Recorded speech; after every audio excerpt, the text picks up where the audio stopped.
Merhaba değerli arkadaşlarım. Hepiniz bir videomuza hoş geldiniz, sefa geldiniz. Arkadaşlar şimdi bir izleyici dostumuz bana sosyal medyadan abi ben 4-5-1 oynamak istiyorum, bunu düşünüyorum demişti. Bana inceleyebilir misin abi diye herhangi bir şekilde bana inceleme yapar mısın dedi. Ben de tabii ki dedim. Tabii o arşivimize baktık. O oynatma listesi içindeki formasyon arşivimize de baktık. Baktım ki yok. O zaman bu videomuzu yine bir formasyon olarak değerlendirmek istedim kıymetli arkadaşlarım. Şimdi arkadaşlar, arkadaşımızın da istediğine göre tabii biz ona göre kadromuzu tekrar bir düzenledik. Söylemeye gerek yok bunu aslında ama 4-5-1 değerli arkadaşlar. Bugünkü inceleyeceğimiz formasyon 4-5-1. Şimdi hemen konuya geçmek istiyorum. Arkadaşlar bakın görüyorsunuz dörtlü bir savunma sistemi. Zaten benim genelde de klasik olarak tercih ettiğim bir savunma sistemidir. İki stopper, sağ ve sol beklerden oluşan dörtlü bir savunma sistemi bana her zaman üçlüden daha emin gelmiştir. Zaten biliyorsunuz bunu değerli kardeşlerim. Şimdi orta beşli çok önemli. Zaten eğer burada emir olarak, taktik emir olarak da topa sahip olma ağırlıkla oynuyorsanız ortadaki beşli tabii oyuncularınızın kalitesine, eee, oyun tarzlarının kalitesine yani bu da çok önemli. Rakip de çok önemli ama hani biz tabii ki bunlardan bağımsız olarak değerlendirmek istiyorum konuyu değerli arkadaşlar. Orta beşli gördüğünüz gibi 3 tane MC ve 2 tane ortanın sağ ve sol kanadından oluşuyor. Arkadaşlar şimdi dörtlü bir savunma oynuyorsak eğer bir de buraya bir DMC koymak yani çok da biraz şey olmayabilir. Yani bana göre biraz fazla lüks olur. Çünkü orta saha veya kısacağımız bir oyuncu bize orada orta sahada topa sahip olmakta ve topa hükmetmemizde büyük fayda sağlayabilir. Arkadaşlar her zaman olduğu gibi tabii ki bekler, bakın bekler, sağ ve sol bekler ve sağdaki ve soldaki ortanın sağındaki ve solundaki oyuncuların kalitesi, özellikle hızları, becerileri, tabii bu şeyler içinde bunu söylemek gerekir. Orta yapma e, özellikleri çok çok iyi olmalı. Bir miktarda gerek stoperlere göre gerek orta sahaya göre yaşlarının biraz daha mümkünse genç olmasında fayda var. Hem daha hız bakımından bizim verdiğimiz antrenmanları daha iyi etkiye tepki alabilmemiz açısından. Dolayısıyla şimdi burada tek santrfor gözüküyor arkadaşlar. Ha 4 4-5-1'i AMC'li olarak da oynayabilirsiniz. Bunda da bir sıkıntı yok. Yani bu şekilde AMC'li bir şekilde de bunu değerlendirebilirsiniz. Ama biz şöyle düşünelim. Santrfor olarak düşünelim değerli arkadaşlar. Şimdi stopperlerin yanında iki tane bek bence sağlam. Ha, önünde bir DMC gerek yok demiştim. Yine aynı şeyi söylüyorum değerli arkadaşlar. Yani dörtlü savunma rakibin tabii formasyonu çok önemli. Hani bunu her zaman söylüyorum. Bütün formasyon videolarında söylüyorum. Bir tane formasyonun bir taktiği yoktur arkadaşlar. Rakibe göre değişir. Şartlara, oynadığınız platformdaki şartlara göre değişir değerli arkadaşlar. Hava şartına göre, verdiğiniz antreye göre, antrenman sistemine göre, her şeye göre, şartlara göre değişiklik kazanabilir. Maç içinde gidişata göre değişiklik kazanabilir.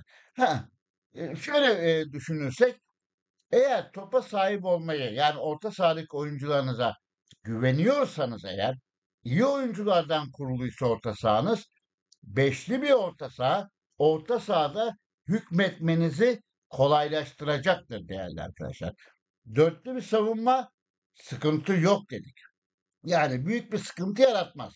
Handikap vermez. Ortadaki beşli eğer iyiyse özellikle açıkta gördüğünüz şu oyuncularınız arkadaşlar, şu oyuncular oldukça pardon özür diliyorum. Şu oyuncular iyiyse dolayısıyla bu oyuncuların forvete ve gidip gelmelerindeki katkısı tekrar şey yapıyorum. Gidip gelmelerindeki katkısı 4-5-1'in mihenk taşı olan kanat kısmında size büyük fayda verecektir. Ha illa ki ortalarda gidip gelir arkadaşlar. Gördüğünüz gibi ortadaki MC'ler de gidecektir. Ama bu santrforun yani buradaki tek santrforun bir şekilde beslenmesi lazım. Ha beklerinize tabii şurada talimat kısmı var biliyorsunuz. İster geri talimatı da verebilirsiniz. Ortada oyuncularınıza ileri veya geri talimatı da verebilirsiniz. Yani ben bunlara aslında girmek istemiyorum. Bu tamamen sizin tercihiniz ve rakibinize göre yapacağınız e, analizdir değerli arkadaşlar.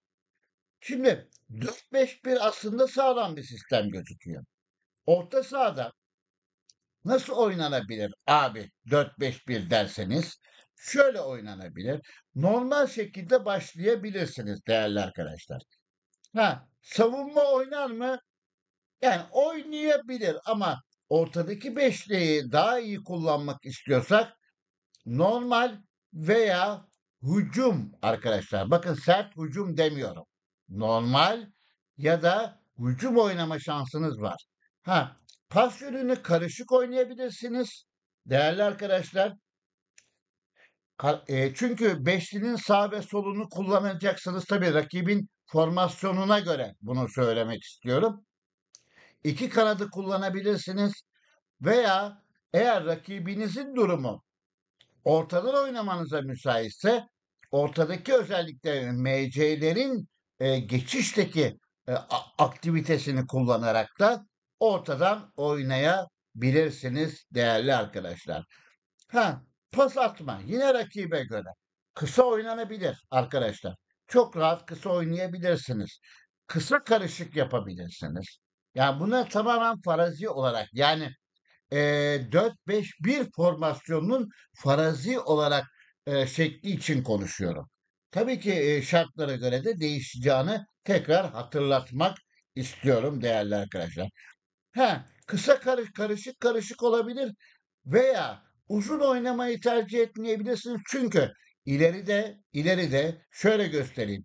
Özellikle bir santrfor barındırdığınız için dolayısıyla bu kanatların da bir şekilde gidip gelmesi e, mümkün ama sonuçta bir ofansif kanat kullanmadığınız için uzun pasta e, belki sıkıntı yaşayabilirsiniz değerli arkadaşlar. Tekrar aynı kısma dönüyorum. Her zaman pres tarzına alçak oynayın. Bunu hep söylüyorum. Bütün formasyon videolarımızda söyledim. Top çalma tarzını normalle başlamak en güzeldir. Ama baktınız iş biraz zora giriyor. Rakibe riske almanız gerekir. Zora çekebilirsiniz. Veya kolaya çekerek rakibe mümkün olduğunca duran top vermemeye gayret gösterirsiniz değerli arkadaşlar. Bölgesel ve açık zaten. Yani adam adamayı ben her zaman önermiyorum. Offside taktiği de açık olursa uygun olabilir. Arkadaşlar 4-5-1 sistemi bence olabilir. Uygun bir sistem ama şu aralar pek fazla takımın tercih ettiği bir sistem değil ama aslında oynanabilir. Yani şöyle karşıdan böyle formasyona baktığım zaman çok fazla böyle e, dezavantaj verecek. Yani dolayısıyla bek kullanıyorsunuz. Orta sahanın iki kanadı var. Dolayısıyla ortada üçlü bir MC kullanıyorsunuz.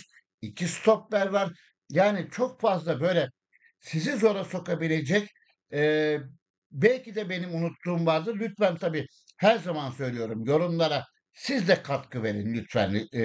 Bunu önemli söylüyorum. Dolayısıyla 4-5-1 oynanabilir arkadaşlar. elinizdeki kadro, elinizdeki yapı buna müsaitse 4-5-1 oynanabilir. Ha, buna şöyle de geri talimatı vererek de bir miktar daha savunmayı garanti altına alma şansınız olabilir. Veya biraz daha ileri çıkmasını istiyorsanız oyuncularınızın ortanın sağını ve solundaki oyuncularınızın özellikle ileri çıkmasını istiyorsanız bunu bu şekilde de oynayabilirsiniz. Zaten bir miktar dolayısıyla top rakipteyken bu MC'ler de bir miktar oraya yanaşacaklardır. Dolayısıyla gerekirse bazen santrfor bile çok başıma geliyor. Gelip şu alanda yani birinci bölgeyle ikinci bölgenin kesiştiği noktadan top dahi alabiliyor arkadaşlar. Arkadaşlar pardon özür diliyorum. Oynanabilecek bir sistem. Yani ben şöyle handikap yaratacak çok fazla bir şey görmüyorum. Ama birazcık hücumda e, şu kısımdaki yani ML ve ML'deki oyuncularınızın aktif olması ve santrforun beslenmesi lazım. Dolayısıyla orta sahadan gelecek şeylerde de yardımlarla da santrfor beslenirse eğer tabii burada bir AMC kullanılmamasının bir bağlantısının bir sıkıntısı olabilir ama sonuçta burası o MC kısmı desteğini tam verebilirse oyuna ona göre bir dizayn kullanırsanız bence çok fazla büyük bir sıkıntı yaşatmayacaktır diye düşünüyorum. Arkadaşlar bir formasyon videosunun daha sonuna geldik. Hepinizi saygı ve sevgiyle selamlıyorum. Bir başka videoda tekrar görüşmek üzere. Hoş kalın.